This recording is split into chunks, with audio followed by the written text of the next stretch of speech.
One day, Johnny got really upset at somebody who cut in front of him at a DMB line. Auschwitz? Auschwitz? Excuse me, you have cut. I'm sorry, you have cut in line. Bitch! You have cut in the goddamn line, lady! I have 1,000 years of power!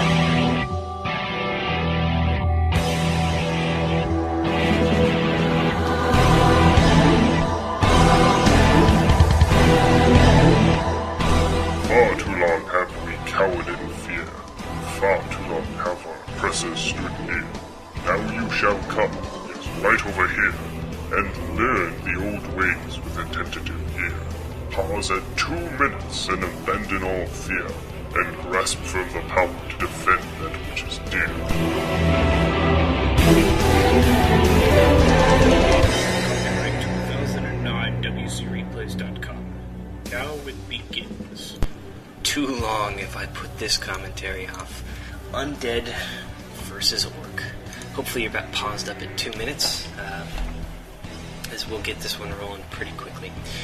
These are two, I believe, Russian players, Ser and Spirit, from probably Russia. That's my gathering from the chat before the game, but they could be like German or something. So any of you Euro noobs, go ahead and let me know what you that I'm a noob and that I have no idea about anything in the world because I'm a stupid American. Anyway, so this is going to be the. I talked to a couple people because I don't ever really go standard versus Orc. I don't like it. I don't think it works very well. I think it's very hard to win with that. But a couple people have said that they would appreciate my knowledge, however rudimentary it may be, on the matchup from the standard perspective. And I've heard a couple other people tell me that they thought, even to this day, that my best audio was my first one, the one with human, where I just covered the matchup as generally as I could. So I'm gonna oblige that and cover Undead vs. Orc standard. Fortunately, though, I have a really awesome game, so hopefully you're paused up at 2 minutes.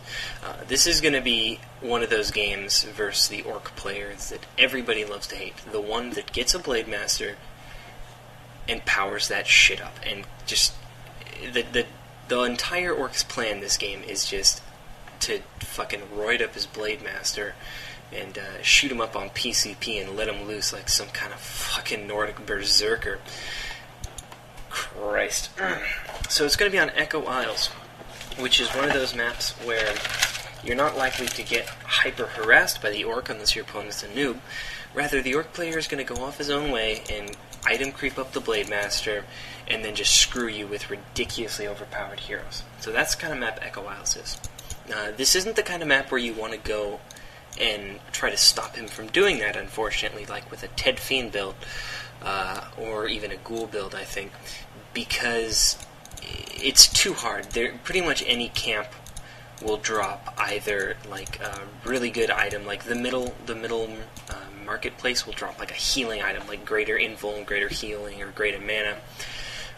The Murgle camps can drop tomes. The ogres and the fucking trolls, they'll give you claws, and then the wizards will give you super claws, and then at the bottom you can get, like, I don't know, awards of ICU imbalance or something. But pretty much any camp the Blade Master can get to, he can get a really good item from and creep by himself or with maybe just like one other unit. So that means that if you try to harass him, he's going to windwalk, go in one of 6 random directions. You'll never find his ass again until he has 2 claws and a gloves of haste, and he freaking owns you in like 2 seconds. And then he's going to be level 3, and you're going to be level 1, and you're just going to cry and QQ to your mother, and she's going to say, "Well, honey, you're a dumbass for trying to harass on Echo Isles." And you'll be like, "Oh, Mom, sorry." Not to steal Downward's Joey voice, but that's grown a part of me over the years, so I don't really consider it stealing anymore. It's a voice that I do all the time. What else does that sound like?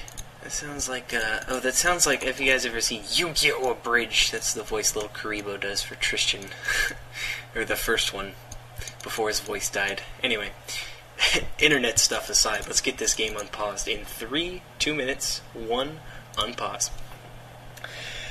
So, the first thing you're going to notice is that the orc is, as soon as the hero's out of the tavern, or out of the altar, he's just, boom, creeping a camp, because it's right the fuck there. The Blade Master gets out before you, because you have to do a fiend build, a standard fiend build, like he's doing here. And the Blade Master's going to be able to creep level 2 before you even finish your first camp. There's nothing you can do about that, short of trying to harass him. But then, you know, your mother's going to call you retarded, and you're going to turn into a Yu-Gi-Oh character, like I just said, so don't do that. Well, unless you like Yu-Gi-Oh, then I guess you can go ahead and try to harass the orc. But fuck you. You can creep either the greens by your camp right away. If you're afraid you're going to get harassed, the other camp is probably easier, I guess you could say. But if you can pull, like you just saw Sarah pulling there, hopefully I'm not like butchering his name. If you can pull like you just saw Sarah pulling there, then this camp should be easy enough. And I would recommend don't blow. I think I've said this before. Don't blow dust on your first camp. Just coil like he did there.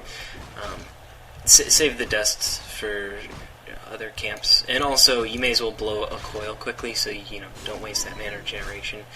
You Dota noobs should know that. Anyway.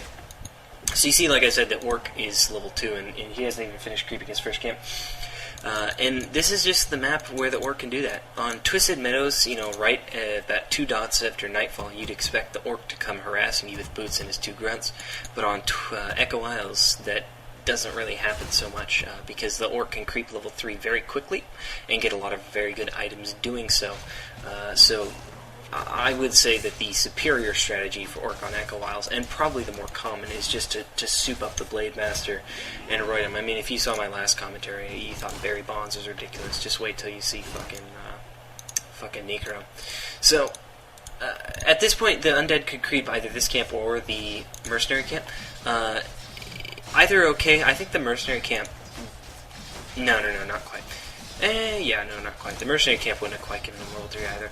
But this camp is a little bit safer, in case the Blade Master did, like I just described, come over trying to harass right now. The players that do that, they'll catch you at the Mercenary camp, and just because that camp has like bash and everything, it really does take all your focus, micro, and planning just to creep it this quickly in the game anyways. So if you try to do that with the Blade Master on your ass, you're going to get really screwed. So I wouldn't do that quite yet. Don't do it with just like 3 fiends and 4 skeletons. But as you can see, the Orc is just going to abuse more. He's already level 3, and he's going to get a sick item. He gets Sentry Wards here, I think. Yeah, Sentry Wards. So Blade Master's already getting the soup up. He's got a circlet and a glove, and he's going to get a claw here in a bit. But that's beside the point. So, Undead is creeping on pace with him. He's hitting level 3 because that's pretty much all he can do. And you'll notice he teched very quickly. He teched with 3 fiends as opposed to 4, I'm pretty sure. And I recommend a 3 fiend tech on this map as opposed to other maps where you might want the extra fiend quickly so you can bully the Orc away and creep level 3 without any problem, or with less problems. But on this map you don't need to worry about that quite as much, and it's important to get the quick tech. As you're going to see, Tier 3 is going to give Ser the tools that he uses to win this game. He's going to go for Tri-Hero, and with Destroyers and be everybody's favorite imbalanced orb. But when you're doing a quick tech strat like this, get your 3rd ghoul pretty quick. I think he went ahead and got... I don't know if he got the 3rd ghoul before or after his 4th fiend, but he